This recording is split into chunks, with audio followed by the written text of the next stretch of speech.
रमेश ठाकुर जी, मेरा सवाल आपसे है कि क्या ईवीएम पर अब बहस बंद करने का समय आ गया है? जिस तरीके से देखिए चुनाव आयोग की तरफ से बार बार चीजें क्लियर की जाती हैं और हमेशा अक्सर यही देखा जाता है, क्योंकि मैं आपसे फिर भी दोहरा रही हूँ दोबारा से कि जब आप हार जाते हैं तो ईवीएम में गड़बड़ी है, जब आप जीत जाते हैं तो सब कुछ ठीक ठाक है।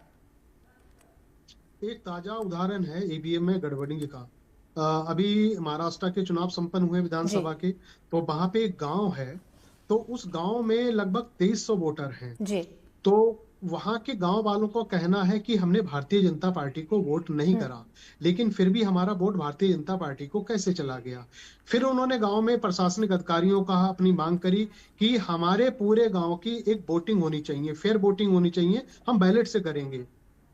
सरकार ने मना कर दिया, प्रशासन ने मना कर दिया, सब लोगों ने मना कर दिया। यहां तक हुआ उस गांव की 10 दिन तक घेराबंदी कर दी गई कि इस गांव का कोई बंदा बाहर नहीं निकलेगा। ये क्या है? ये तो दर्शाता है जो मुकेश जी कह रहे हैं कि एक्सपर्ट, कि भाई जो पहले डिजाइन कर दी जाती है जिस समय वोटिंग हो रही है, ये संभावनाओं की बात कर रहा हूं मैं। जब पता चला पहले डिजाइन करके मशीन रख दी गई है, फिर उसके बाद अगर आप इनवाइट करते हो कि आप इसको रीडिजाइन करो, तो पॉसिबल नहीं है। वो नहीं हो सकता, वो एक ही बार हो सकती है।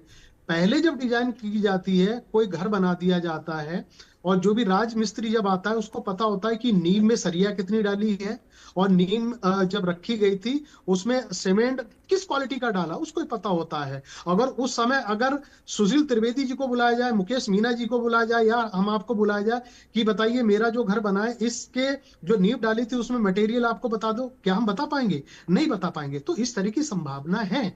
सुप्रीम कोर्ट के ने कई बार कोशिश करी है कि इस बरैये के छत्ते में एक बार हाथ डाला जाए, और डालने की कोशिश भी करी गई है, लेकिन अंततोगत्वा ऐसा हो नहीं पाया। तो डिबेट रही, हमेशा चलती रहेगी। सबसे बड़ा जो शक और जो सुबह ये होता है, तब जी। होता है जी। जो सत्ता पक्ष में जो दल होता है, उनको जी। आखिर परवाह क्यों नहीं होती है? वो क्यों नहीं डरता? वो बेखौफ होके इन चीजों पे बेपरवाह क्यों आगे बढ़ता रहता? वो कभी कहता ही नहीं है कि चलो, अगर आपकी ऐसी शंका है तो इस बार चुनाव हो रहे हैं, एक प्रदेश का या एक जिले का हम लोग बैलेट पेपर से करवा देते हैं, आपकी शंका भी दूर हो जाती है। ऐसा भी नहीं हो पाता है। और यही भारतीय जी। जनता पार्टी खुदा न खास्ता जब बाहर चली जाएगी, अब आप देखिएगा, तो इसी तरीके के ईवीएम पे सवाल तब भी उठेंगे जैसे आप उठ रहे हैं। जी।